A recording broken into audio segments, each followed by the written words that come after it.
Nesse capítulo, nós vamos abordar, então, esses tipos de trabalhos científicos e eu gostaria de começar falando para vocês sobre como é que é feita a divisão para vocês entenderem a nomenclatura que é utilizada. Primeiro, na graduação, nós utilizamos a realização de dois tipos de trabalhos para conclusão do curso. Ou o artigo científico ou a monografia. Então, você não vai fazer uma tese, você não vai fazer uma dissertação na graduação, certo? Fazemos ou um artigo científico ou uma monografia, correto? Aí eu já tenho certeza que tem algumas pessoas que vão falar assim: professora, mas eu tenho lido recentemente que não é obrigatório fazer artigo ou monografia para que a gente possa concluir o curso. Olha, eu queria dizer que nesse caso vocês têm que dar uma pesquisada melhor, porque existe sim uma determinação, e essa determinação vem do MEC, que para o curso de Direito é sim obrigatória a realização de um trabalho de conclusão de curso, ou como artigo científico, ou como monografia. Então, prepare-se, vá estudando, vá usando os conhecimentos que você está adquirindo aqui em metodologia científica durante todo o curso, para que ao final, quando você precisar produzir o seu artigo, você não sofra falando que não sabia como é que eram as regras, que não sabia que ia precisar fazer isso. Vai precisar, tá? Então já estou avisando, vai precisar. É uma exigência.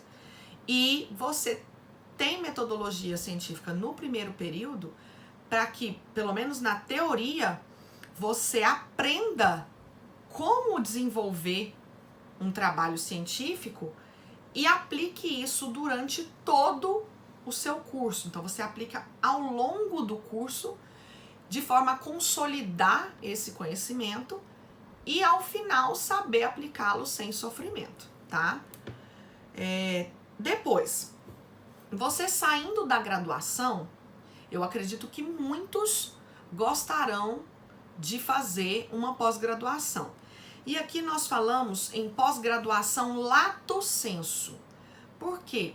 Porque é uma pós-graduação que você vai escolher uma área de atuação, tá? Então vamos supor, dentro do direito, você pode querer fazer uma pós-graduação em direito civil, ou você pode fazer uma pós-graduação em direito de família, que é uma sub-área do direito civil, algo mais específico. Então vamos supor que você gosta de atuar naquela área e você gostaria de aprofundar o conhecimento naquela área toda. Então você faria a pós-graduação ali.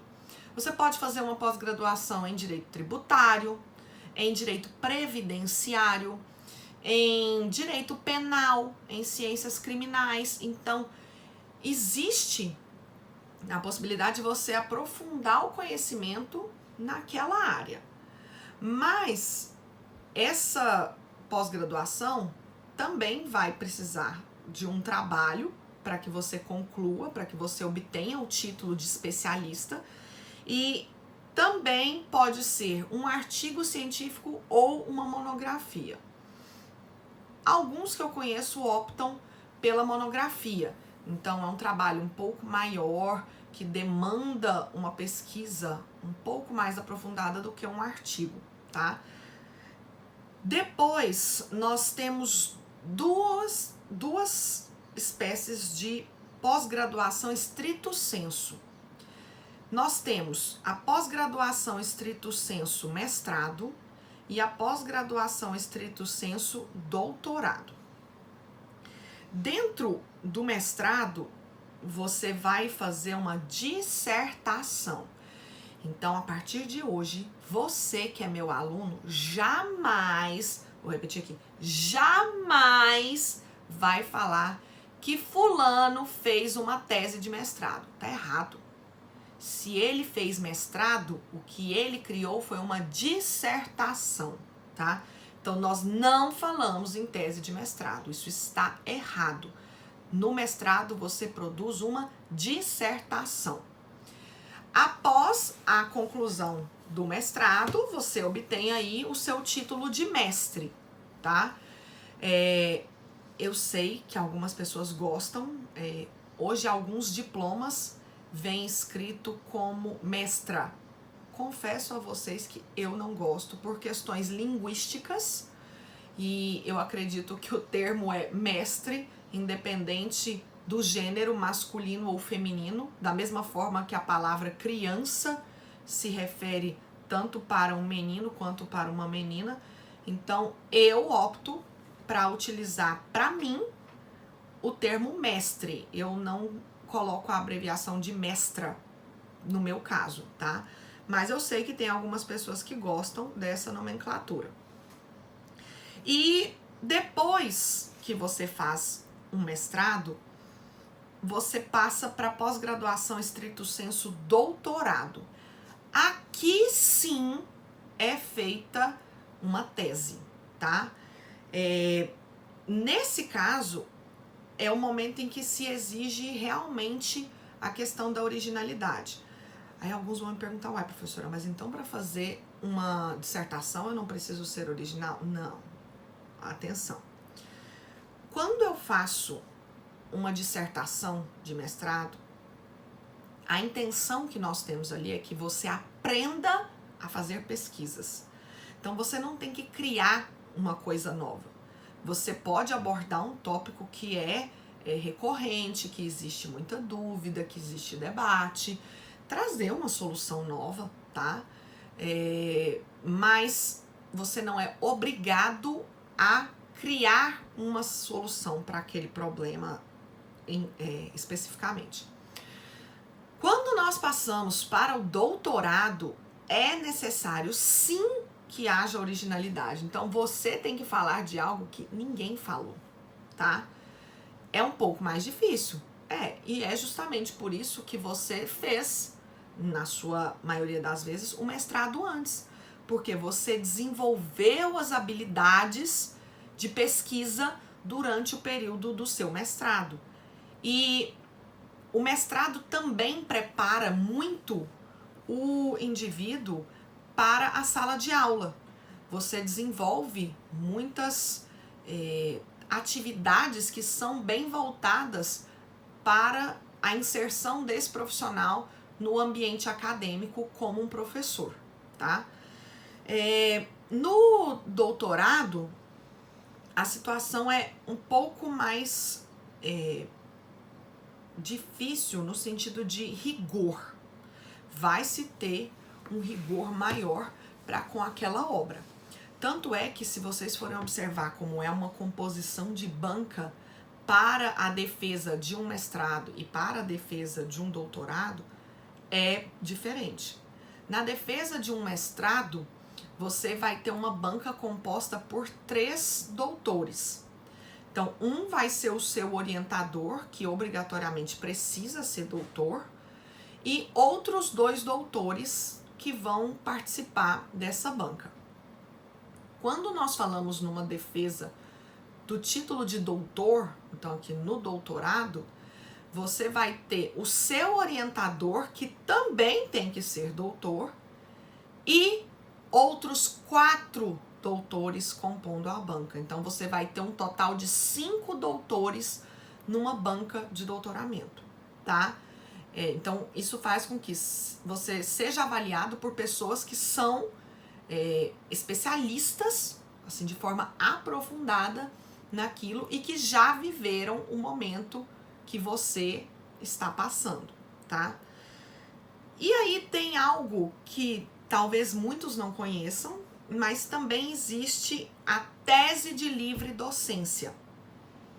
A tese de livre docência é utilizada para que o indivíduo possa obter o título de livre docente, que é concedido por algumas instituições de ensino superior no Brasil.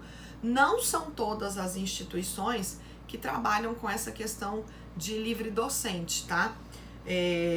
Porque como que é feito? Eles fazem um concurso público aberto, as pessoas se inscrevem e elas vão passar pela elaboração dessa tese para obter o título de livre docente e muitas vezes serem contratados para aquela instituição.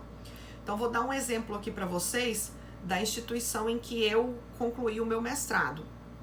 Dentro da PUC São Paulo, nós temos vários professores que são livre docentes. Então eles já eram doutores e passaram pelo processo de elaboração de uma nova tese para se qualificarem como livre docentes e serem contratados para serem os responsáveis por uma cadeira dentro da faculdade. Então, eu gostaria de mostrar para vocês aqui, porque eu sei que às vezes é difícil você imaginar o que é uma tese de livre docência, um livro que eu tenho do professor Guilherme de Souza Nutti, tá? Que o livro se chama Individualização da Pena. E se vocês observarem, eu já deixei marcado aqui para mostrar para vocês, na apresentação que ele faz, a segunda edição dessa obra, ele informa que esse livro adveio da tese de livre docência dele, apresentada e defendida na Universidade Católica de São Paulo. Então, ele elaborou essa tese para obter o título de livre docente na PUC São Paulo. E hoje, o professor Guilherme de Souza Nutti é um dos titulares da cadeira da área de penal da PUC São Paulo, tá? Então, aqui está um exemplo de utilização da tese de livre docência. Posteriormente, ele publicou e é um livro que pode ser utilizado aí como forma de pesquisa. Um livro muito bom, diga-se de passagem. Só queria fazer um parêntese aqui. Quando eu falei para vocês de utilização de diversos marcadores de texto para vocês criarem a sua técnica, eu acredito que alguns imaginaram que eu não fizesse isso. E eu tenho aqui um exemplo para vocês de como eu uso mais de um marcador de texto. Aqui vocês podem ver que eu fiz marcações na cor amarela, na cor laranja, na cor rosa e na cor verde. Para mim, cada uma dessas marcações tem um sentido. Então, hoje mesmo, lendo, eu sei o que significa isso. Então, se isso te ajudar, use marcadores diferentes para que vocês consigam, numa segunda leitura desse material, saber qual que era a importância que você estava dando para aquele tópico em específico. Tudo bem? Então, só retomando. Para a graduação, nós vamos ter a elaboração de artigo ou monografia. Para pós-graduação lato sensu, também será realizada uma monografia ou um artigo científico.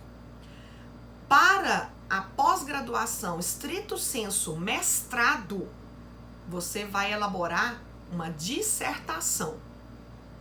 Caso você decida realmente aprofundar seus estudos e obter o título de doutor, você vai fazer uma pós-graduação stricto sensu doutorado e ali você vai ter que elaborar uma tese. E se porventura você realmente você optar por se dedicar ao mundo acadêmico na forma de professor e for fazer a livre docência, você vai fazer uma tese também de livre docência, certo? Então, nós temos para duas hipóteses a realização de artigos ou monografias, para o mestrado, dissertação, e para o doutorado ou livre docência, a elaboração de teses, ok? Jamais quero ver alguém falando que tem uma tese de mestrado, pelo amor de Deus, tudo bem? Ninguém mais vai errar isso, combinado? Vocês não vão esquecer disso, tudo bem? Então tá bom. É importante que vocês tenham em mente que qualquer desses trabalhos dos quais nós estejamos falando, que sejam nomeados como trabalhos de conclusão de curso ou os famosos TCCs, a função deles não é simplesmente ficar transcrevendo e repetindo ideias que já foram ditas. Não, por quê? Porque se eu quiser ler coisas que já foram repetidas, eu vou na obra original. Então a intenção é que você fale sobre algo de um ponto de vista diferente e demonstre que essa matéria que você resolveu estudar tem por trás ali outros autores que corroboram as ideias que você está apresentando. Então você não está tirando aquilo de simplesmente da minha cabeça. Não, você está mostrando que tem trabalhos científicos que estão por trás daquilo e que são importantes, que dão um lastro para o trabalho que você está realizando. Não é só pegar, trazer tudo, colocar um monte de citação junta e falar que isso é um TCC. Não é. A qual conclusão você chegou? Esse tema que você trouxe é um tema legal, é um tema diferente, é um tema atual, tá? Vale a pena a gente ler esse seu trabalho? É isso que a gente quer, tá bom? E muito, muito, muito importante. Vocês devem se lembrar que lá no início do nosso estudo de metodologia, nós estudamos os tipos de conhecimento. Então, nós falamos sobre o conhecimento que é o senso comum, nós falamos sobre o conhecimento filosófico, o conhecimento religioso e o conhecimento científico. Na elaboração desses trabalhos, você precisa afastar o senso comum. Aqui, nós não aplicamos senso comum. Então, por favor, observem o uso do trabalho científico. Você precisa de conhecimentos científicos para poder construir o seu próprio trabalho, tá? E evitar, na hora que você for fazer, que você for redigir esse texto, que você fique inserindo posicionamentos que são posicionamentos de senso comum, tá? Pode ser uma opinião particular sua? Pode. Ah, então eu posso me expressar assim? Pode, em outro lugar. Por exemplo, a gente está fazendo um debate entre amigos, nós resolvemos nos reunir em casa, depois que passar o coronavírus, tá, gente? Nós resolvemos nos reunir em casa e fomos fazer um bate-papo, e ali eu tenho algumas opiniões que são de senso comum. Posso colocar? Pode, não tem problema nenhum. Agora, em trabalhos acadêmicos, não se utiliza senso comum, tá? Nós precisamos de coisas que tenham lastro, que tenham pesquisa por trás, tá bom? Exigências do MEC. Hoje, talvez alguns de vocês não conheçam, mas tem portarias do MEC que estabelecem quantidades mínimas de professores com uma titulação mínima dentro das instituições. E essas titulações são recolhidas, essas informações de titulação são recolhidas pelo MEC para que ele possa avaliar a estrutura do curso e auxiliam na concessão da nota do curso. Então, quão melhor o curso, quão mais bem avaliado esse curso for, e eu não falei errado, tá? Mais bem avaliado não está errado, tá? Depois vocês podem até perguntar para a professora Valquíria lá de português, que ela vai falar que está correta essa utilização. Então, quanto melhor for o seu corpo docente, quanto mais produção acadêmica nós tivermos, maior será a nota do curso. E aqui a nota do curso leva em consideração também a nota que você, aluno, produz lá na avaliação ao final do curso, no ENAD. Tá? Não confundir ENAD com ENEM. O ENEM é aquela prova que todo mundo lá que faz ensino médio faz para poder entrar na faculdade. O ENAD é uma prova que algumas turmas dos cursos fazem a cada 3 anos, para que o MEC possa obter a média de aproveitamento desses alunos e possa atribuir a nota ao curso, tá? Então, alguns de vocês talvez façam ENAD, outros não. E aí, essa nota do ENAD auxilia também na composição da nota do seu curso.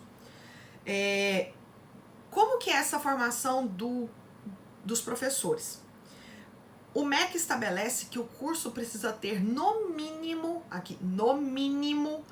1/3 de professores que sejam mestres ou doutores, certo? Então, esse é o mínimo.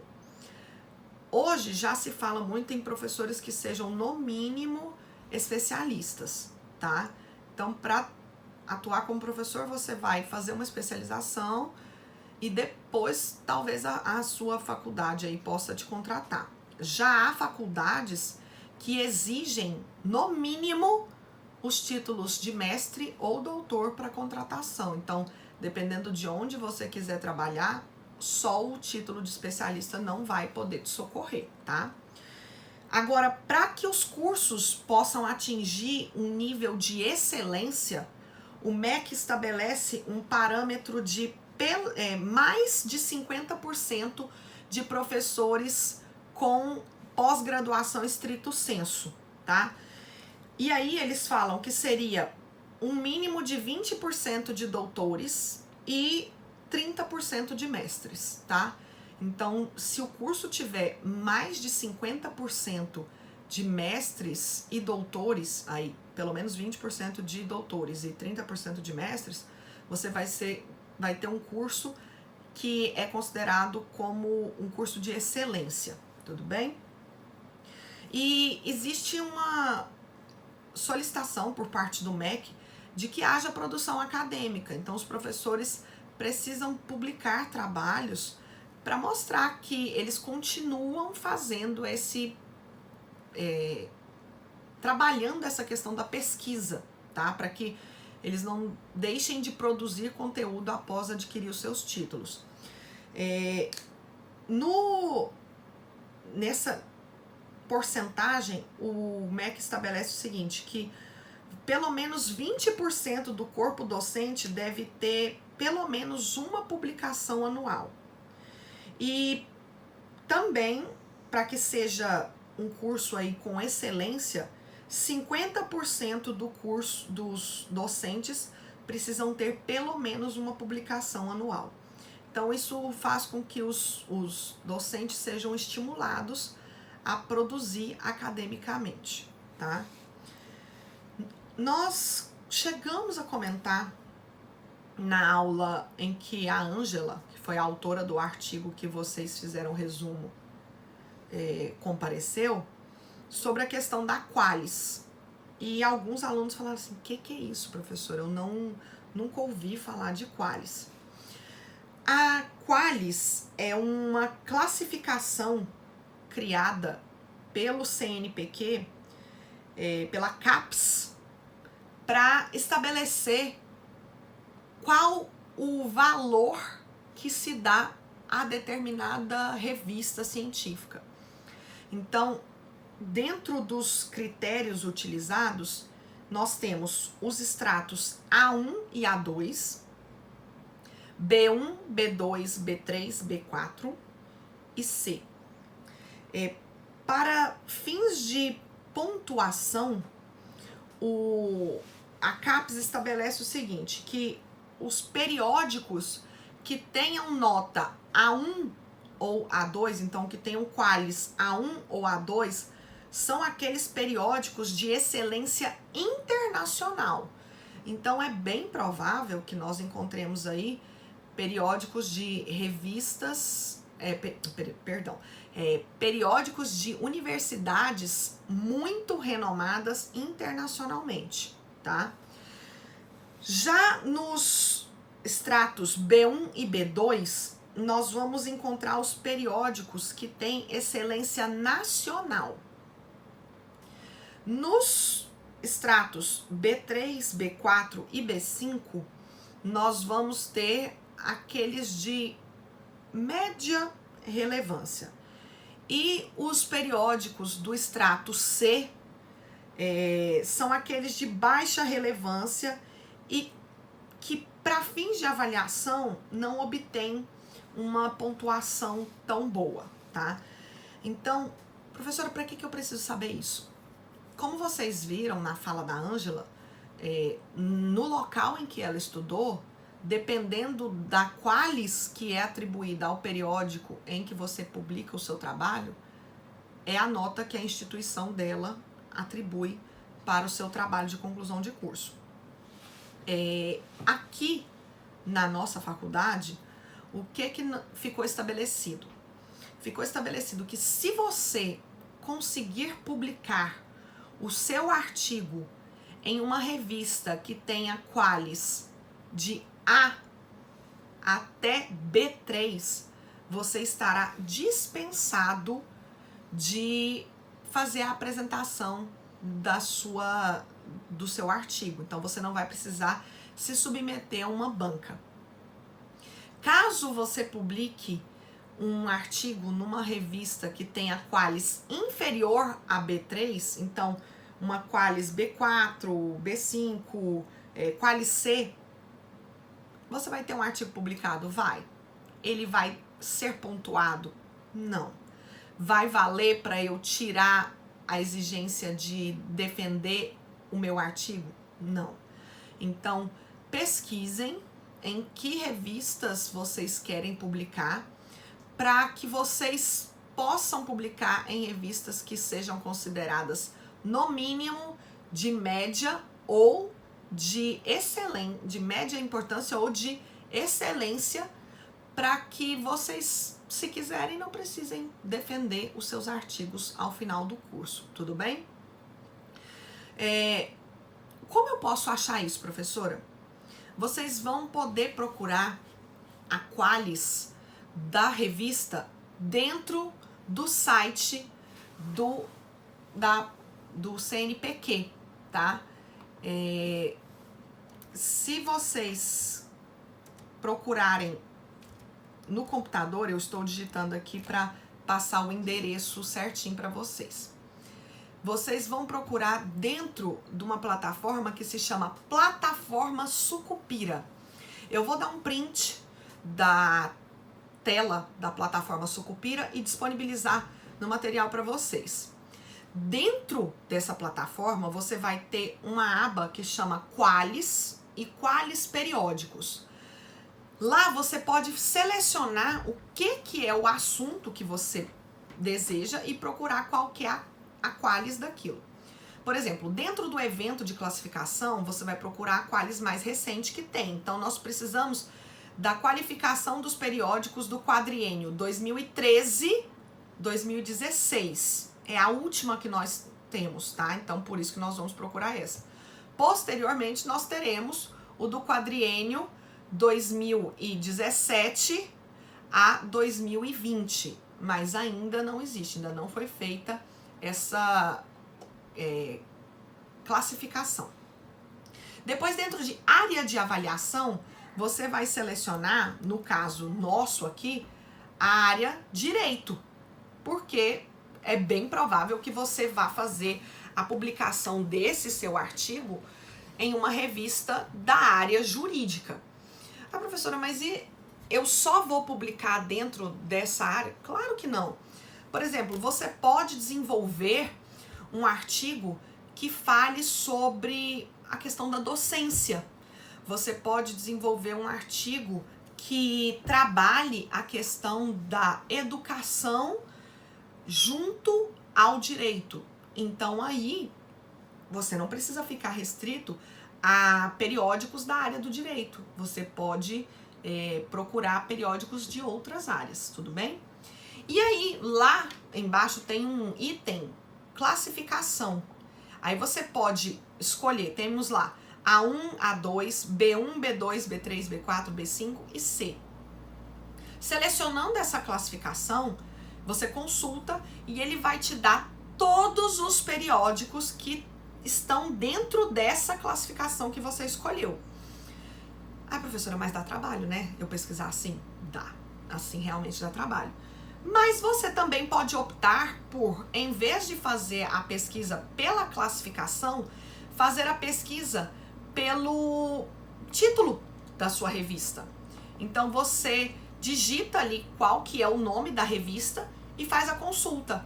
E através disso ele vai buscar as informações e na próxima página ele vai mostrar para você em qual classificação que esse periódico se encontra, tá? Então não é algo impossível de se fazer, não é algo impossível de pesquisar, é bem fácil.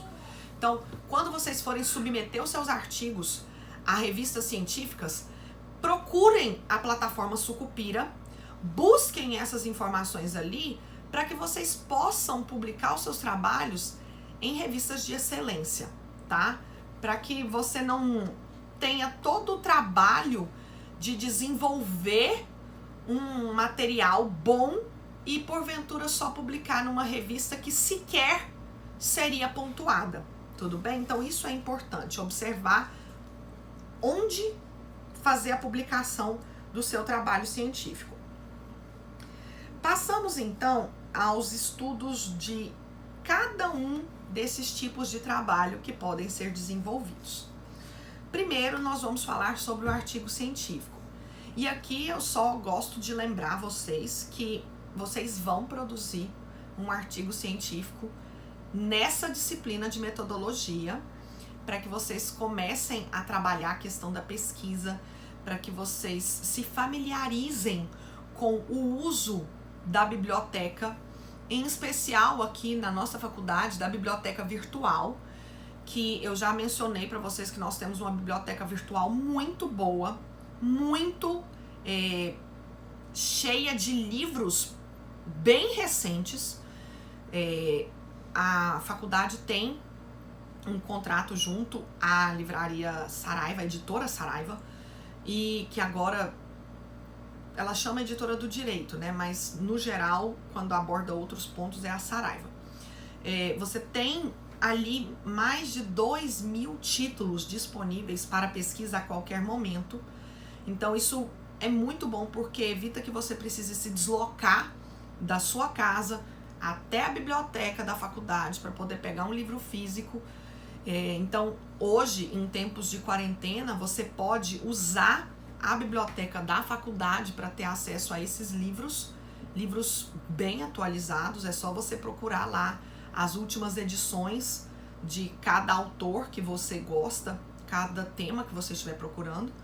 E também tem outro ponto muito positivo, que é o fato de que quando nós temos uma biblioteca física, nós temos poucos exemplares. E isso faz com que nem todo mundo tenha acesso a todo o material, porque só aqueles que chegarem primeiro é que vão conseguir reservar o livro e ficar com esse livro. Enquanto isso, na plataforma online, todo mundo de uma turma pode ter acesso ao mesmo livro. Sem contar que você também não vai ter o problema de querer devolver o livro e esquecer e ter que pagar multa. Por quê? Porque não tem multa. Você só vai lá, acessa, vê o conteúdo e utiliza no seu trabalho. É importante destacar que alguns autores limitaram o número de páginas que podem ser impressas de suas obras. Por quê? Porque alguns alunos, e aqui eu não estou falando necessariamente alunos da nossa faculdade, mas alunos que tinham esse sistema disponível, faziam o seguinte: eles entravam na obra do autor e imprimiam a obra inteira. E isso fazia com que os autores deixassem de ganhar com direitos autorais e tinha uma disseminação aí de obras piratas, né? Por isso, eles limitaram. Isso vai do acordo de cada autor de obra com a livraria, e tem alguns autores que permitem que você imprima 5 páginas, tem alguns autores que permitem que você imprima 2, tá? Então vai depender, mas você ainda pode imprimir ali algumas páginas e fazer o estudo rabiscando, por exemplo, se você não gostar de estudar no computador, tudo bem? Além disso, eu falei da parte da Saraiva, mas não é só ela que tem dentro da nossa biblioteca online. Dentro da biblioteca online tem uma partezinha lá que chama periódicos. Dentro desse ícone periódicos, você vai poder ter acesso há vários artigos publicados dentro da Revista dos Tribunais. A editora Revista dos Tribunais é uma das editoras que mais tem autores gabaritados publicando artigos em seus volumes. E ela tem artigos das mais variadas áreas. Tem dentro da área de direito penal, dentro da área de direito civil, dentro da área de direito processual civil, dentro da área de direito tributário, tá? Então, se você quiser acessar, às vezes, um tema que pode não ter dentro de um livro, porque é um tema muito específico, procure dentro dessa questão de periódicos da Revista dos Tribunais, porque é muito provável que algum autor já tenha escrito sobre esse tema e isso tenha sido publicado na Revista dos Tribunais, tudo bem? É muito interessante e tem muito peso para você que vai produzir um trabalho acadêmico, o uso de artigos científicos publicados em revistas que tenham esse lastro, essa confiabilidade, tá? Por quê? Porque publicação que tá no Wikipédia, tá no Migalhas, tá na pesquisa rápida do Google. Gente, isso aí não tem força científica, tá? Isso não vai auxiliar no embasamento do seu trabalho, tudo bem? Então busquem fontes seguras, revistas que tenham critério na escolha dos artigos que vão ser publicadas em suas edições, para que isso também dê um peso maior ao seu trabalho. Artigos científicos. Os artigos são pequenos estudos, e aqui pequenos por quê? Porque quando nós falamos em monografia, nós vamos trabalhar com um texto que vai ter por volta de, no mínimo, umas 45 páginas escritas. E de páginas escritas aqui eu falo de introdução à conclusão. Nada do que vier antes e nada do que vier depois vai ser considerado para fim de contabilização de número de páginas, tá? Então, uma monografia vai ter aí acima de umas 45 páginas. Já um artigo científico vai ter por volta, aí nós vamos ter entre 10 a 15 páginas escritas. Não, perdão, 10 a 20. Mas, professora, como é que eu vou saber? Tudo vai depender da revista em que você vai fazer a publicação. Há revistas que limitam o número de páginas a 10 páginas. Então, o seu artigo necessariamente vai ter que ter no máximo 10 páginas escritas. Há revistas que estabelecem que você tem entre 15 e 20 páginas. Então, você tem aí uma margem para poder trabalhar. Dentro da faculdade, nós estabelecemos que os artigos produzidos por vocês precisam ter 15 páginas, tá? Então, se preparem para produzir 15 páginas. Ah, professora, 15 páginas? Gente, 15 páginas. Mas é difícil a gente atingir essas 15 páginas? Não é. Por quê? Olha só. Vamos imaginar você dividindo o seu artigo em capítulos e introdução e conclusão. Porque o que conta para fins de páginas aqui são da introdução até a conclusão. Então, vamos fazer a divisão. Imaginemos o seguinte. Eu vou escrever 3 capítulos e além dos 3 capítulos eu vou fazer uma introdução e uma conclusão. Imaginemos que você vai usar 2 folhas, 2 páginas para introdução, que você vai apontar o que foi estudado ali naquele artigo. No caso, você vai apontar o que foi estudado, por quê? Porque a introdução só é produzida depois que você já terminou todo o trabalho. porque não tem como você introduzir algo que não existe. Você só faz a introdução depois que todo o trabalho foi feito. Então, aí você é capaz de falar, ó, esse trabalho tem por objetivo fazer o estudo disso, disso, disso e daquilo outro. A metodologia utilizada foi essa. No capítulo 1, será abordado isso, isso, isso e aquilo outro. No capítulo 2, serão observados os pontos positivos da aplicação da lei tal, tal, tal, tal. No terceiro capítulo, nós vamos abordar os pontos negativos e, por fim, nós teremos a conclusão. Então, aí você traz tudo que tinha no seu trabalho. Então, vamos imaginar que você, fazendo essa divisão, use 2 páginas para a sua introdução e 3 para a sua conclusão, certo? Então, só aí já foram 5 páginas. Você tem mais 10 páginas para dividir em 3 capítulos. Então, vamos imaginar que talvez o seu primeiro capítulo seja um capítulo um pouco maior, porque você vai falar de uma introdução histórica, tá? Aí você vai usar 4 páginas. Sobraram mais 6 páginas, não foi? Então, você vai usar 3 páginas no seu segundo capítulo e mais 3 páginas no seu terceiro capítulo. Então, sem sofrimento, você conseguiu dividir o número de páginas em todo o seu trabalho. Então, não imagine o sofrimento de, meu Deus, 15 páginas. Calma, vamos dividir aqui, com base no conteúdo que você tem para produzir, mais ou menos quantas páginas você vai precisar produzir para cada capítulo, tá? E assim você consegue até distribuir melhor aquele conteúdo que você estudou dentro dos capítulos que você vai trabalhar, tudo bem?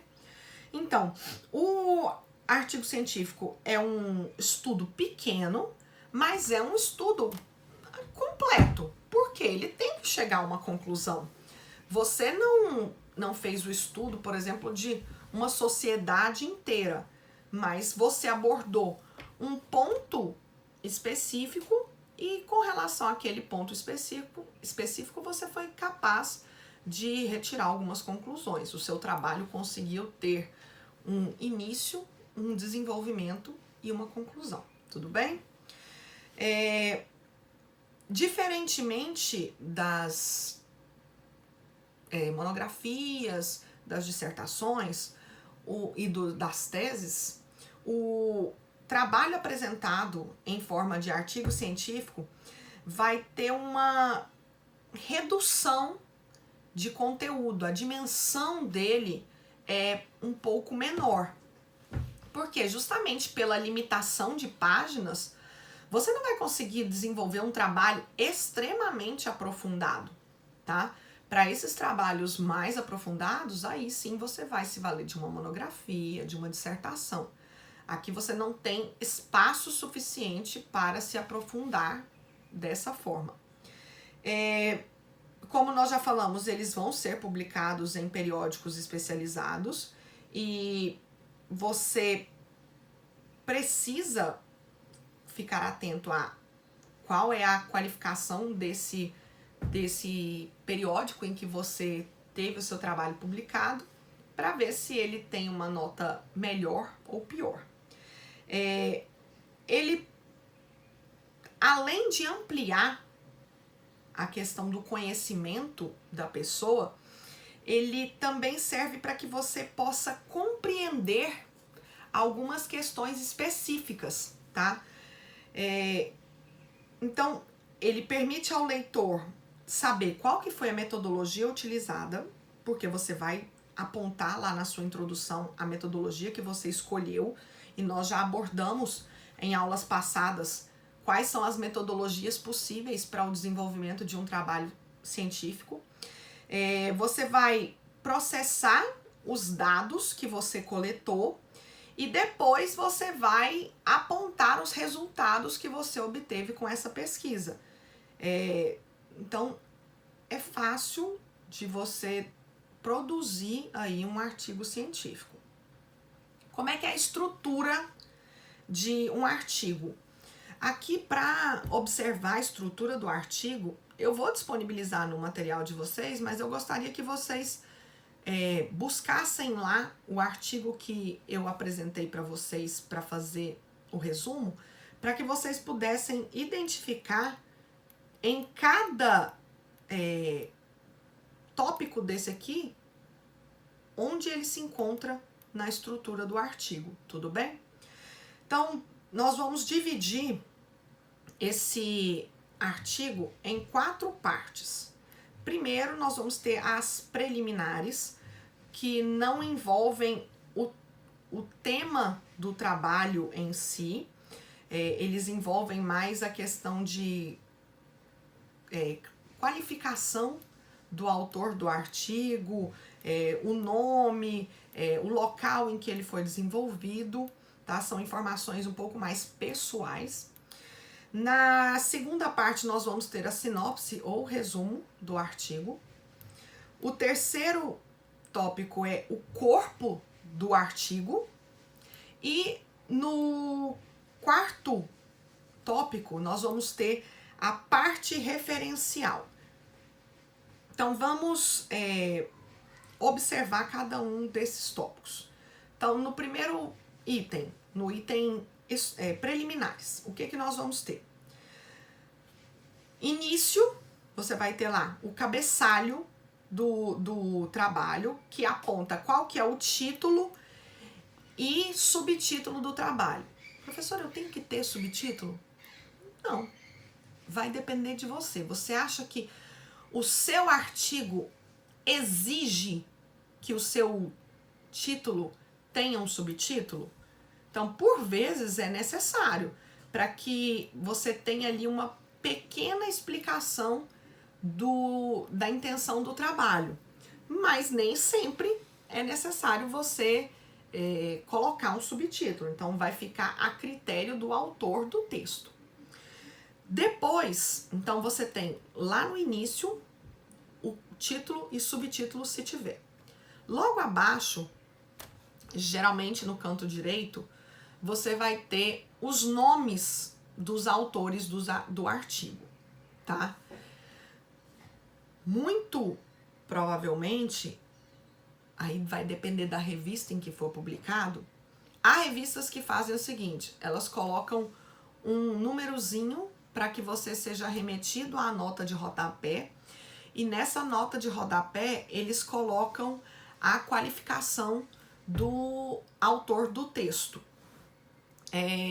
Há revistas, no entanto, que colocam o nome do autor e logo abaixo do nome dele a qualificação desse autor, tá? Então depende da revista.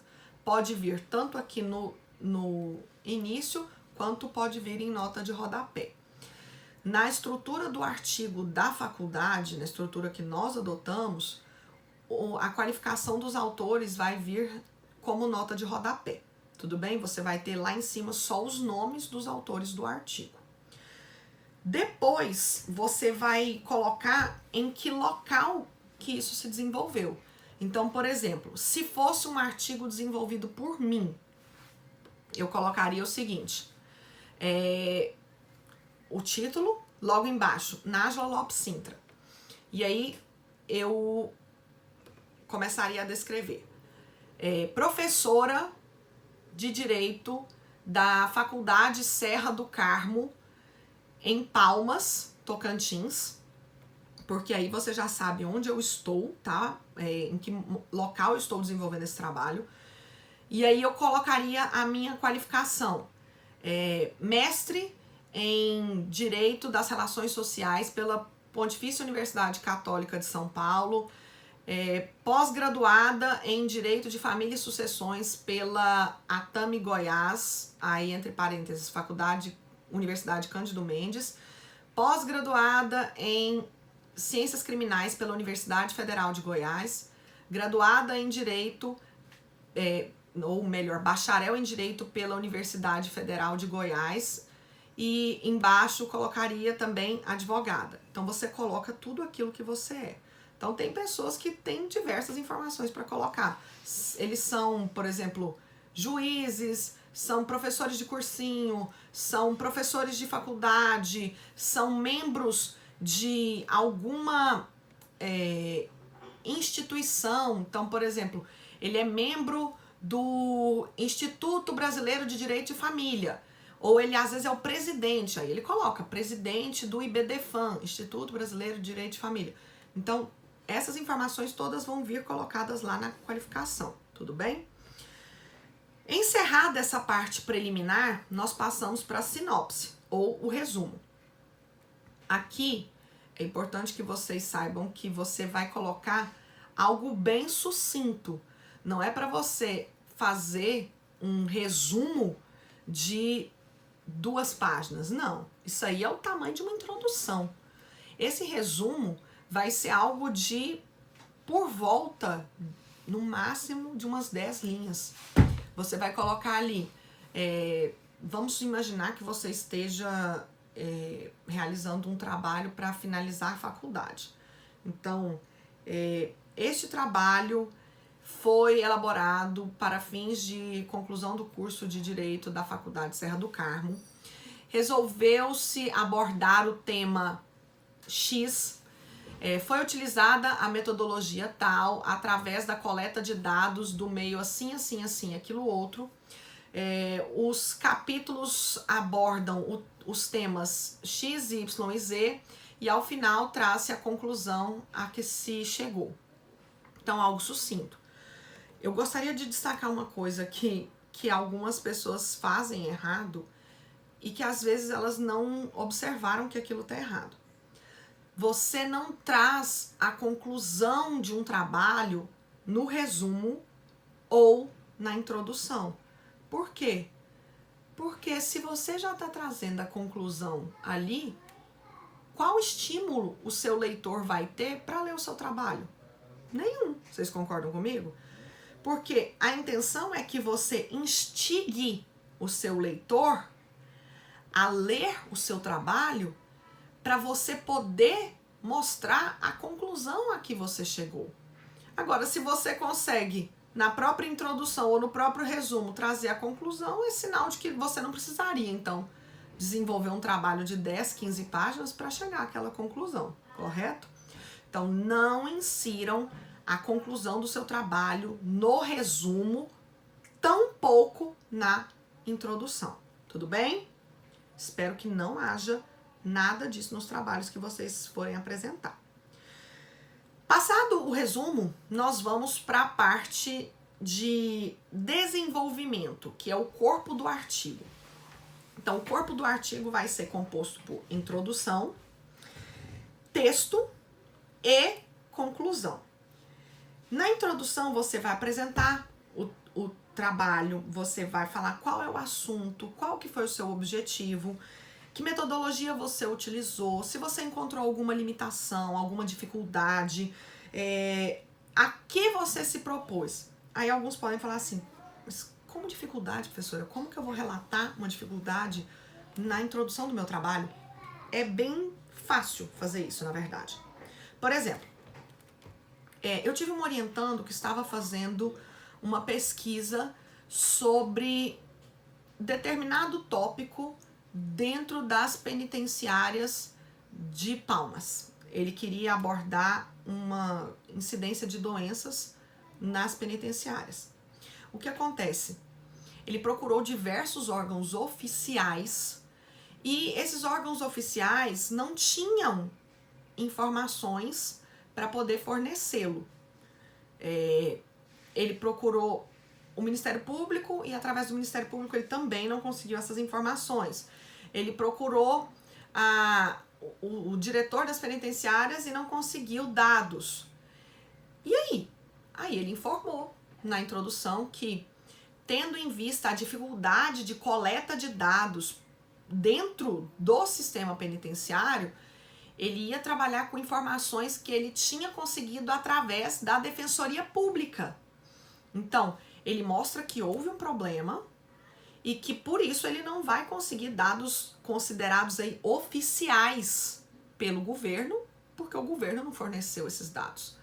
Mas que ele fez a pesquisa com base em dados coletados por outro órgão. tá? Então, não é um problema você informar a limitação que você encontrou, porque você muito provavelmente vai encontrar alguma limitação. Por exemplo, você resolve escrever sobre algum ponto específico do pacote anticrime, que é a Lei 13.964 de 2019. Como eu falei para algumas outras turmas minhas, e aqui eu não falei para vocês porque vocês ainda não estão inseridos na realização de trabalhos dentro do direito penal ou do direito processual penal, essa lei foi publicada em 24 de dezembro de 2019, ou seja, no apagar das luzes de 2019. E muitos dos livros de direito penal e de processo penal que tem a edição 2020 fecharam a edição em 23 ou 24 de outubro de 2019. Ou seja, ficaram faltando ainda 2 meses entre a data do fechamento da edição e a data da edição do pacote anticrime. Isso fez com que o quê? Com que nós tivéssemos livros desatualizados.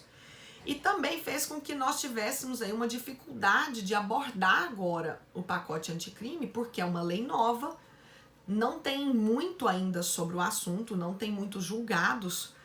E se você for fazer um estudo sobre isso, é bem provável que você tenha que apontar que não existem muitos artigos sobre o tema até este momento.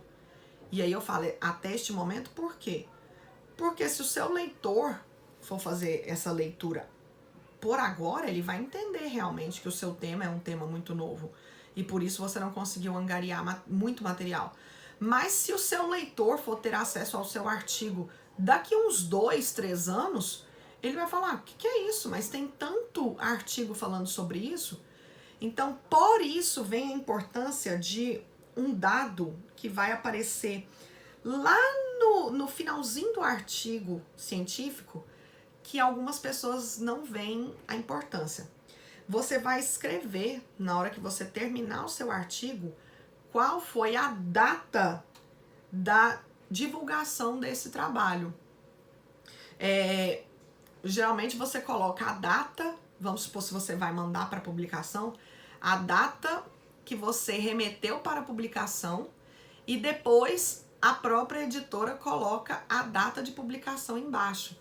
Por quê? Para mostrar que o seu artigo estava atual na época em que ele foi publicado, na época em que você o escreveu. Então você não escreveu sobre uma coisa desatualizada. Pode ter acontecido de ter havido uma desatualização posterior à sua remessa desse artigo para a revista. Mas no momento em que você o produziu, ele estava sim bem atual. Tudo bem? Depois, dentro do texto, você vai fazer a sua divisão aí em capítulos para facilitar a compreensão por parte do seu leitor, porque é muito complicado você pegar um texto que está todo escrito sem você saber qual que é a divisão de subitens ali, tá? Então faça a divisão em capítulos e se você achar necessário, divida em subitens. E você vai expor, vai explicar, vai mostrar o material que você coletou, vai fazer a avaliação desse material, vai mostrar os resultados que você obteve e ao final, aí você pode comparar obras, tá? Então, por exemplo, no capítulo 2 eu trago obras que falam, por exemplo, sobre... Imaginem que a gente vai trabalhar um tema aqui da lei do pacote anticrime, que fala sobre acordo de não persecução penal. Então, lá no segundo capítulo, vamos supor que no primeiro capítulo você explica o que é o acordo de não persecução penal.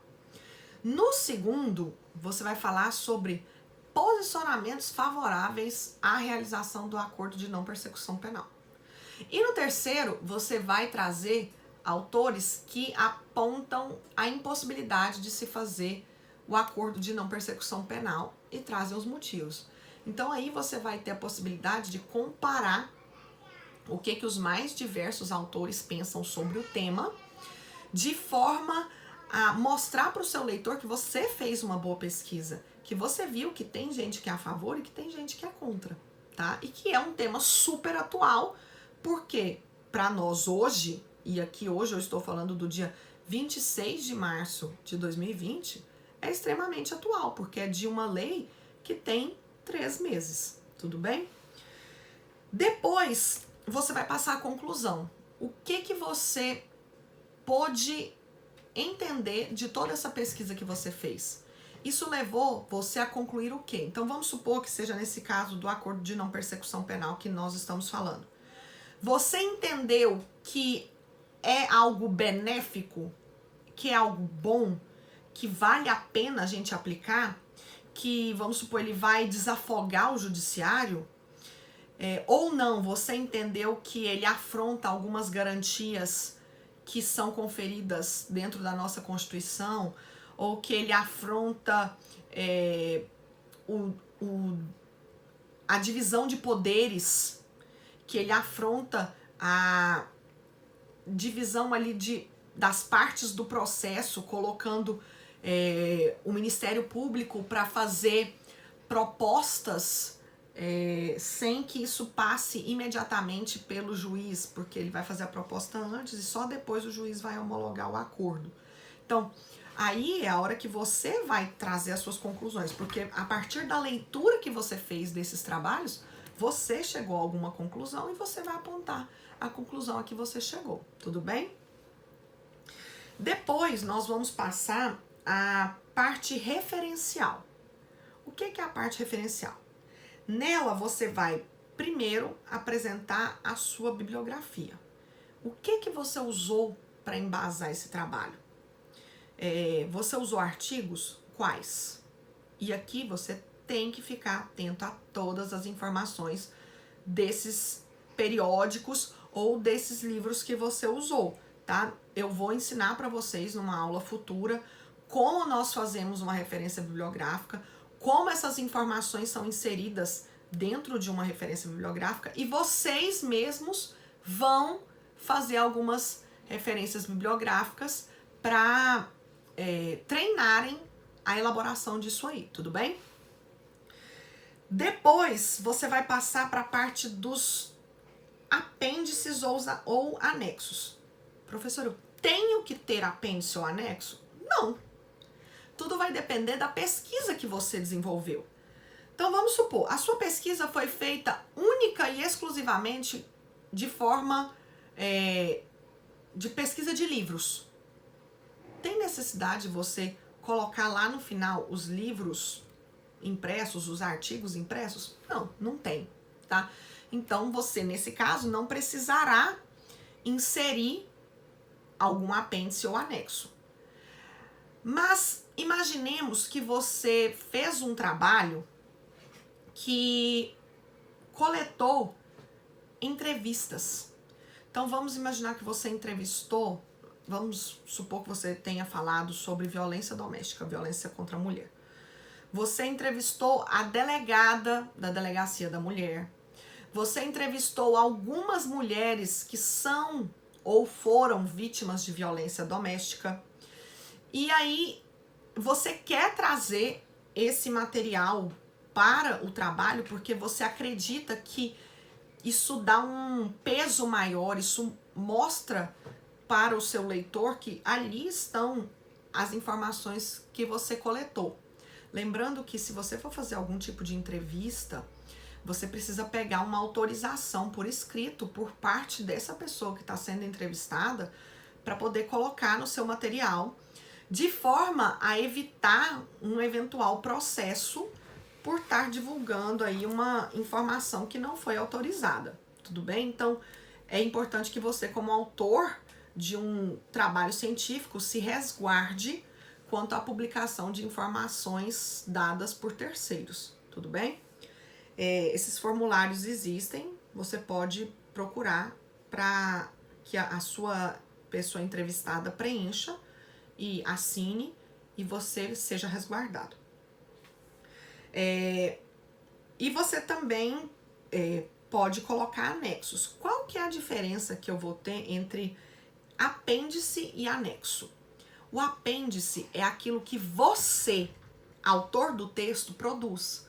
Então, nesse caso que nós falamos aqui de um trabalho sobre violência doméstica, essas entrevistas que você conduziu junto à delegacia da mulher ou aos abrigos de mulheres vítimas de violência doméstica, são coisas que foram elaboradas por você.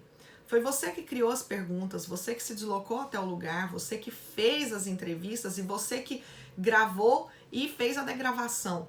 Então, isso aí vai para um apêndice, porque é algo que você produziu. Já os anexos são informações que você considera importantes, que precisam ser disponibilizadas para o seu leitor, mas que não foram produzidas por você. Por exemplo, imagine que você esteja falando sobre uma resolução do CNJ. Vou dar um exemplo.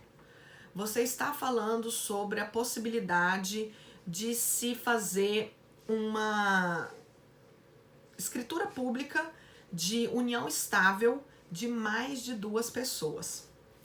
Eu não estou falando aqui sobre união estável entre um casal de um homem e uma mulher, ou 2 homens ou 2 mulheres. Não é isso. Eu estou falando sobre um contrato de união estável levado a registro por, vamos supor, 2 mulheres e um homem, 3 homens e uma mulher. E eu tô falando isso aqui porque existem casos reais disso, tá, gente? Se você estiver desenvolvendo esse trabalho, necessariamente você vai ter que abordar uma resolução do CNJ que trouxe a proibição para os cartórios de que essa escritura fosse lavrada. Então, para o seu leitor, pode ser muito interessante você anexar essa resolução ao final do seu artigo, para que ele não precise ficar pesquisando, para que só ao olhar o seu artigo, ir lá ao final, ele fala, a informação está aqui, deixa eu conferir o que é realmente a resolução do CNJ, qual que é o teor dessa resolução. Então, são arquivos que você considera importantes para o seu trabalho, mas que não foram elaborados por você, tudo bem?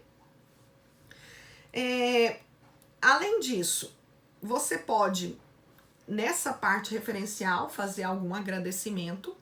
Aqui é diferente, por exemplo, de uma monografia e de uma dissertação e uma tese, porque monografias, dissertações e teses têm uma estrutura maior e possibilitam que esses agradecimentos sejam feitos antes da apresentação do texto, numa fase pré-textual, tá? Então, por isso, esses agradecimentos viriam ao final do seu trabalho. Depois, você precisa colocar a data, e aqui foi aquilo que eu falei anteriormente, para evitar de você ser julgado pelo seu trabalho de forma indevida. Como assim? Imaginem vocês que vocês fizeram um artigo, vocês enviaram para a editora, só que após você enviar para essa revista publicar, sobreveio uma nova lei e mudou tudo aquilo que você tinha escrito. E agora tudo que você escreveu está desatualizado. Só que a revista já tinha ido para publicação e ela já estava sendo distribuída. Aí alguém pega essa revista e fala assim, essa revista atual, vou dar uma lida nesse artigo. Aí ele lê o seu artigo, e o seu artigo não tem nenhuma data ao final, e depois posta uma mega crítica no site da revista ou na internet, porque nós sabemos que hoje, nos dias de internet, é quase considerada como terra sem lei, que a gente sabe que não é terra sem lei, mas tem gente que acha, a pessoa vai lá e faz uma super crítica ao seu trabalho, falando que você fica publicando coisa desatualizada, fazendo com que as pessoas percam tempo.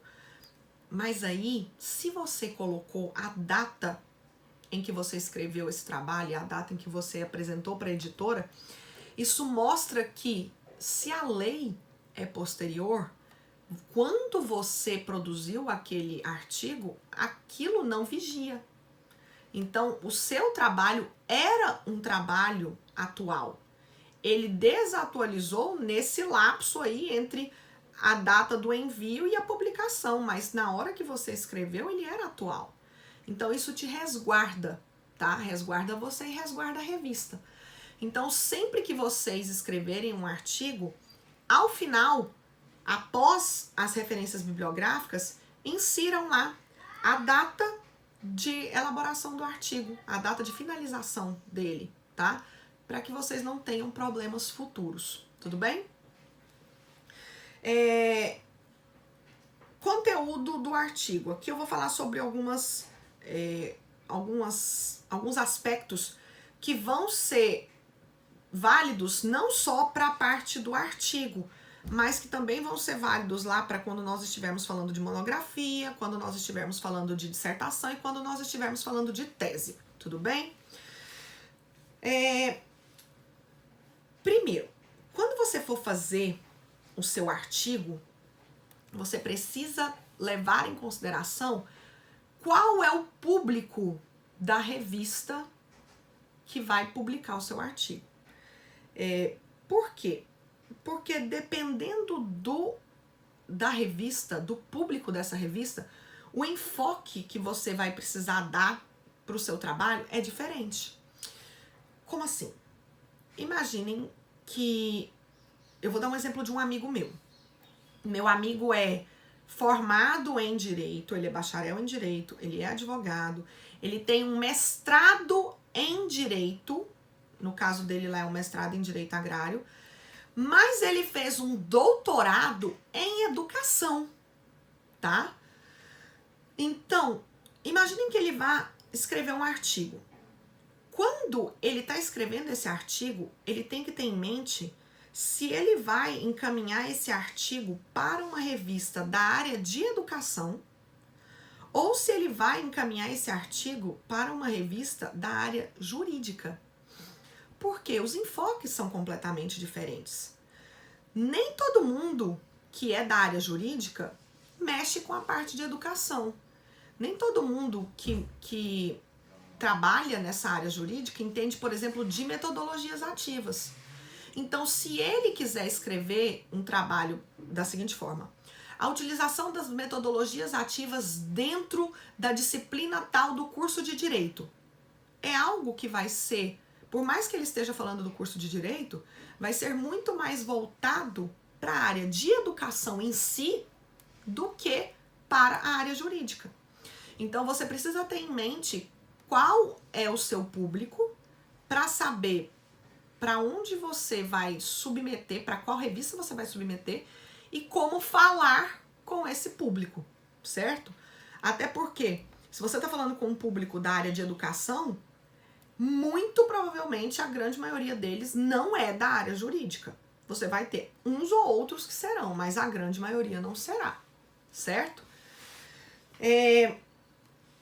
Você vai falar sobre o tema. Qual que é o objetivo? Você precisa falar sobre algo que você tem conhecimento pessoal? Então, você vivenciou aquilo?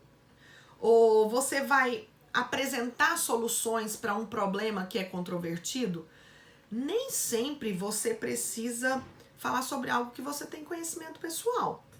Como nós estudamos na penúltima aula, às vezes é um conhecimento pessoal de um tema que te leva a escolher esse tema para trabalhar. Mas não é necessário que você tenha vivenciado aquilo para escrever sobre o tema. Por exemplo, você não precisa ter morado dentro de uma cadeia, você não precisa ter ficado dentro de um presídio para poder escrever sobre as condições de higiene dentro do presídio, certo? Então, dentro da sua pesquisa, você pode ter feito a visita a presídios, mas você nunca viveu aquela situação de passar por aquelas situações específicas, certo? você não precisa ter vivido uma união estável com mais de 3 pessoas para escrever sobre elas. Você não precisa ter passado por um divórcio para poder escrever sobre efeitos do divórcio, tá? Então, pode decorrer de uma experiência pessoal? Pode, mas não é obrigatório. Então, você precisa trazer soluções para esse problema. Então, vamos imaginar que você esteja falando sobre as condições de vida dos reeducandos dentro das penitenciárias. Tá, você mostra, vamos supor, que as paredes são úmidas, que o local não tem boa ventilação, não tem boa iluminação, que os indivíduos passam muitas horas do dia dentro daquele recinto e por isso elas adquirem algumas doenças infecto-contagiosas, elas adquirem algumas doenças, por exemplo, de pele. Um exemplo clássico que nós temos aqui, e que talvez alguns não saibam, mas outros saibam, é que muitos indivíduos que são recolhidos nas penitenciárias sofrem com sarna, devido às não tão boas condições de higiene existentes dentro desses locais, devido à falta de iluminação, devido à falta de ventilação e da falta de sol no recinto, tá? Aí você vai precisar, com base na pesquisa que foi feita, trazer algumas soluções. Que soluções você aponta? Por exemplo, para que se evitasse isso, o ideal seria que os presos fossem escalonados num regime diferente para aproveitar o sol e não desenvolver doenças de pele. Ou o ideal seria que, caso um preso apresentasse sinais de determinada doença, ele fosse imediatamente isolado dos demais para que evitasse o rápido contágio dos demais presos que estão naquela cela. Então, que conclusões você trouxe? Ou vamos imaginar que você esteja falando sobre violência doméstica. Você falou que está tendo um aumento do número de denúncias. Tá, mas você chegou a essa conclusão por quê? Que as denúncias estão aumentando porque as mulheres estão mais confiantes no poder público para poder fazer essa denúncia? Ou porque as mulheres simplesmente não estão mais aguentando ser vítimas? Que resultado você conseguiu obter dessa consulta que você fez? Essas mulheres resolveram denunciar porque elas estão denunciando logo após a primeira vez que elas são vítimas de violência, ou só quando elas acham que se não denunciarem vão morrer? Então, tudo isso você precisa trazer na conclusão do seu trabalho. Você precisa trazer algumas ideias novas, como nós já falamos. O que o seu trabalho tem de interessante, tem de relevante, que faça com que o seu leitor queira ler o seu trabalho e não o trabalho de outra pessoa. Um exemplo, é muito interessante quando nós escrevemos sobre situações que envolvem a nossa sociedade. Não fala a nossa sociedade, o Brasil, mas aqui o nosso grupo próximo. Então, quando você fala da sua cidade, quando você fala do seu estado, ou quando você fala de uma região específica da sua cidade.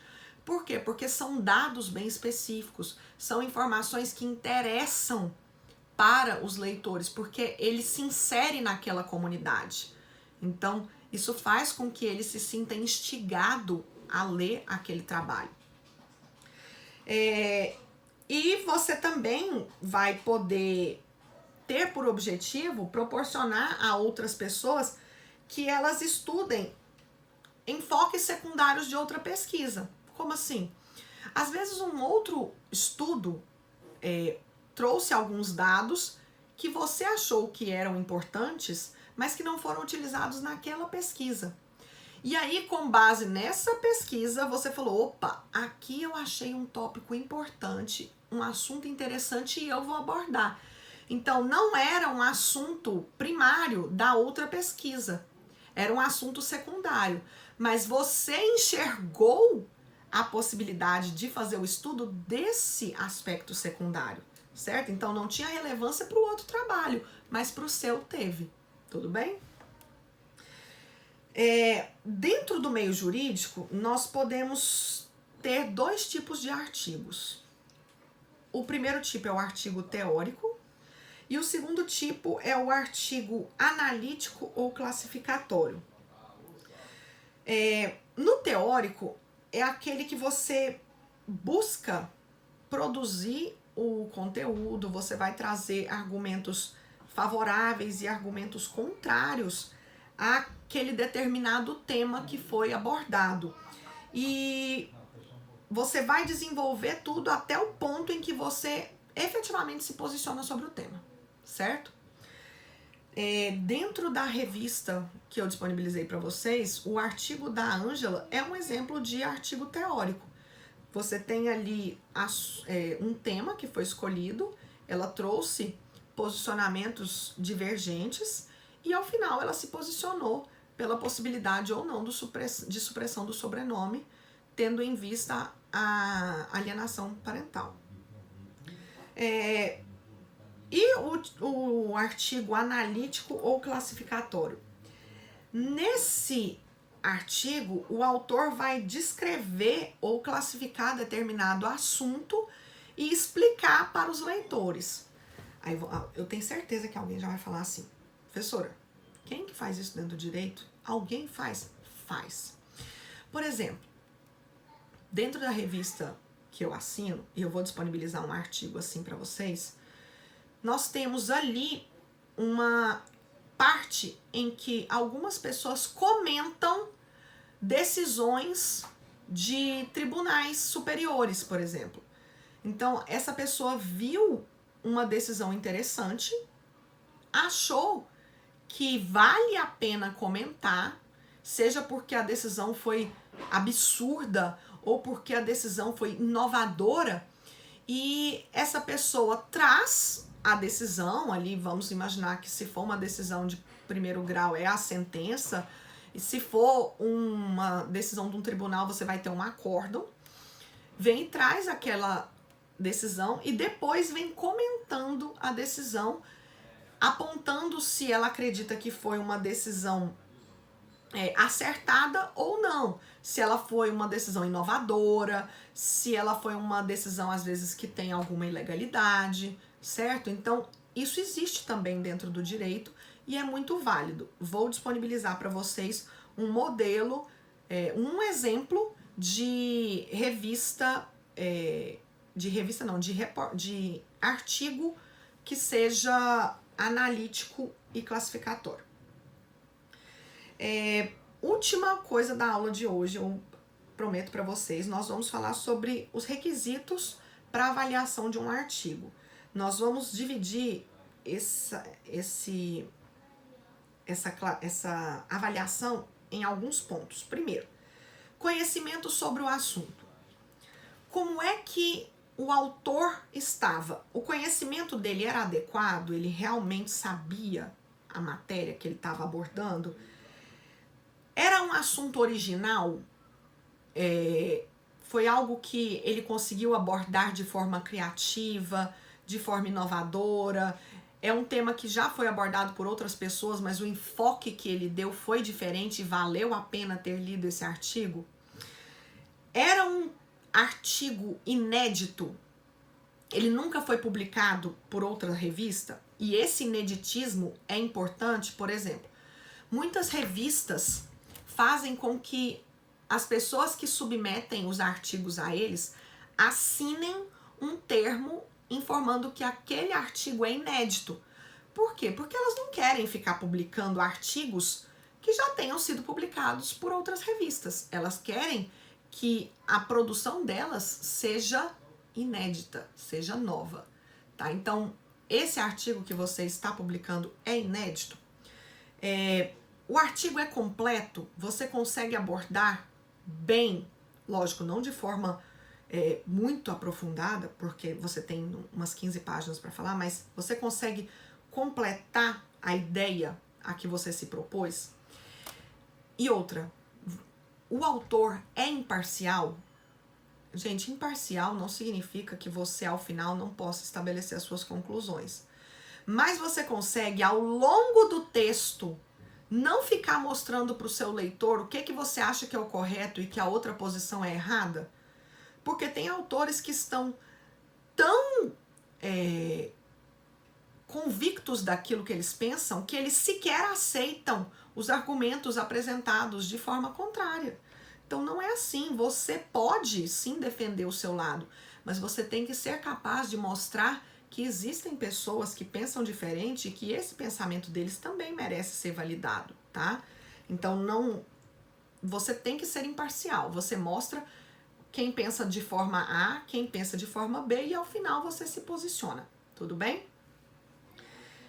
Você vai, olha, um segundo aspecto, exatidão na exposição. Você conseguiu ser claro? Você conseguiu ser objetivo? Por quê? Porque tem autores que não conseguem ter clareza naquilo que eles estão falando. Eles não conseguem organizar o seu pensamento de forma que o leitor consiga entender aquilo que ele está falando, certo? Então você precisa ter essa clareza. Você precisa demonstrar para o seu leitor que vai ser fácil ele chegar àquela conclusão, que você está mostrando para ele na ordem correta, na melhor ordem, para que ele também chegue à conclusão dele. Você é coerente? E, gente, aqui eu vou pedir, por favor, que vocês se lembrem das aulas da professora Valquíria, que eu tenho certeza que ela abordou coesão e coerência com vocês. Se ainda não viram com a professora Valquíria, aquela professora de português que você gostava, lá do ensino médio, ou aquele curso de português que você porventura já fez, e eles abordaram coesão e coerência. Você conseguiu trazer um trabalho que é coerente com o que você propôs? Ou não? Você se propôs a estudar a violência doméstica contra mulheres e no final você está falando que os homens estão sendo punidos por causa das denúncias que algumas mulheres fazem de forma indevida. Foi coerente? Não foi.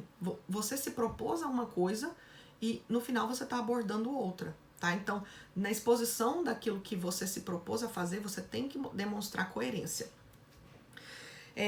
Então, você tem que ter clareza, você tem que ser conciso, você tem que ter precisão naquilo que fala, você tem que ser objetivo e você tem que ser coerente. Com relação às suas fontes, você tem que ser honesto às suas fontes, você tem que ser exato. Como assim, professor, eu tenho que ser honesto? Você tem que demonstrar que você, sozinho, não tinha todo aquele conhecimento. Você precisou ler, você precisou aprofundar para entender aquilo ali.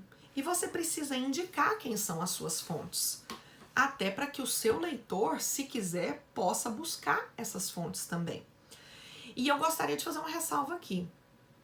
Se você não indica quem são as suas fontes e você copia aquilo que aquele autor escreveu, você está cometendo plágio. E plágio é punido, tá?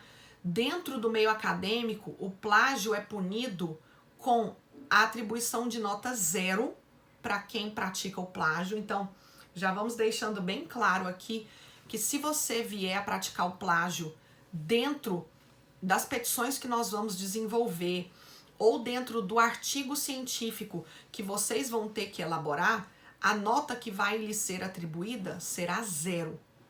Tudo bem? Então, plágio é punido com nota 0 e plágio é crime. Existe um tipo penal que aborda essa questão de plágio. As pessoas têm direitos autorais, as pessoas estudaram, as pessoas se prepararam para produzir aquele conteúdo. Você precisa dar o crédito a quem de direito, tá? Então, não se aproprie do pensamento alheio. Indique quem subsidiou a que você chegasse àquela conclusão. Apresente as informações de outros autores através de citações diretas, sejam elas curtas ou longas, ou através de paráfrases. Porque o que acontece? Muitas vezes os alunos leem o que outros autores escreveram e realmente ele entendeu e ele coloca aquilo ali no papel. Mas ele não chegou àquela conclusão sem ter lido a obra anterior. Então, na hora que você for fazer uma paráfrase, você precisa indicar quem foi o autor que você leu que trouxe aquela informação que possibilitou que você reescrevesse isso com as suas próprias palavras. Então, indique a fonte, certo? Não cometam o plágio. Vai ser avaliada a linguagem que você utilizou. A sua linguagem está acessível ao seu público? Como assim? Se você está escrevendo um artigo que vai ser publicado numa revista jurídica, você imagina que a maioria dos seus leitores serão bacharéis em direito ou serão pessoas com uma graduação e, portanto, com um nível de conhecimento um pouco maior. Para essas pessoas, você exige uma linguagem um pouco diferenciada. Agora, se você está escrevendo um artigo para ser publicado dentro de uma revista de circulação nacional, mas, por exemplo, não jurídica. Imagine que você escreva sobre um assunto e mande para publicar na revista Carta Capital, na revista Veja ou na revista Isto É. Igual aqueles colunistas que nós temos que publicam toda semana seus artigos ali. Essa revista atinge um público muito diferente. Então, a linguagem dela também tem que ser diferente. A linguagem que o autor vai usar nesse artigo é diferente. E é diferente também da linguagem que você vai usar no jornal daqui. Porque nós temos pessoas que escrevem alguns pequenos, breves artigos no daqui, temos. Mas se vocês já puderam perceber qual é a linguagem utilizada ali, você tem uma linguagem extremamente coloquial, certo?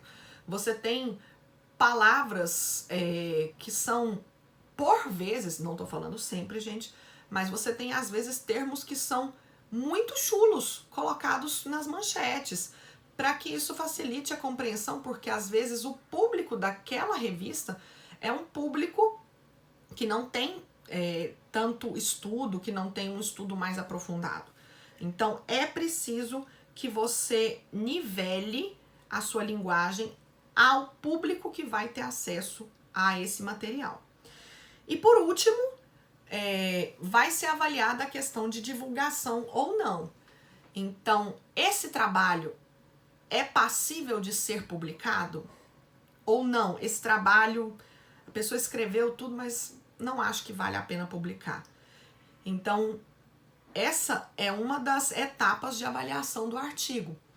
Vocês vão ver que, dependendo do artigo que vocês escreverem, é claro, eu vou fazer a recomendação de que vocês procurem uma revista científica e submetam seu artigo para publicação, porque ficou um bom artigo, foi um artigo que foi bem elaborado, bem pesquisado e que merece ser publicado. Então é a mesma coisa que as editoras fazem, só que elas não te devolvem a resposta, elas simplesmente publicam, tá? E aqueles artigos que elas acham que não preencheram os requisitos necessários não vão ser publicados, não vão ser divulgados, tudo bem? A partir da próxima aula, nós vamos falar sobre monografia, sobre dissertação e sobre tese, tá? E depois nós vamos começar a falar como vamos levantar dados para elaborar esses trabalhos, que observações você vai fazer, quais são as exigências que nós fazemos em relação ao aluno, aos auxiliares desse aluno, e se você for participar de uma banca, como é que acontece uma banca, dependendo do estágio, se você está falando de uma graduação ou de uma pós-graduação lato ou stricto sensu, tudo bem? Eu espero que vocês tenham acompanhado bem essa aula. Ela tá disponibilizada tanto em vídeo quanto em podcast. Então, se você quiser assistir, tá no YouTube. Se você quiser ouvir, também tá disponível no Spotify. Eu vou deixar o material todo disponível no portal para que vocês possam fazer as anotações que vocês julgarem pertinentes. E nós vamos conversando, eu vou estar disponível aí para poder tirar as dúvidas que porventura possam existir. E todos os meus contatos estão disponibilizados lá no portal, tá? Não fiquem acanhados, podem me mandar mensagem, podem me mandar um e-mail, eu tiro as dúvidas, é um prazer tirar as dúvidas que vocês porventura tenham, tá? Que vocês tenham uma semana maravilhosa, que vocês possam continuar fazendo o exercício de vocês de buscar um motivo de felicidade todos os dias, porque assim eu tenho certeza que nós vamos nos tornar mais resilientes e vamos conseguir superar esse momento de quarentena de forma muito mais suave, e que nós vamos com certeza sair mais fortes e com muito mais conhecimento do que o que nós entramos nessa quarentena, tá? Eu deixo aqui um beijo para todos vocês e saibam que vocês moram no meu coração. Estou com saudade de vocês. Não vejo a hora da quarentena acabar para que nós possamos nos encontrar. Um beijo para vocês, crianças.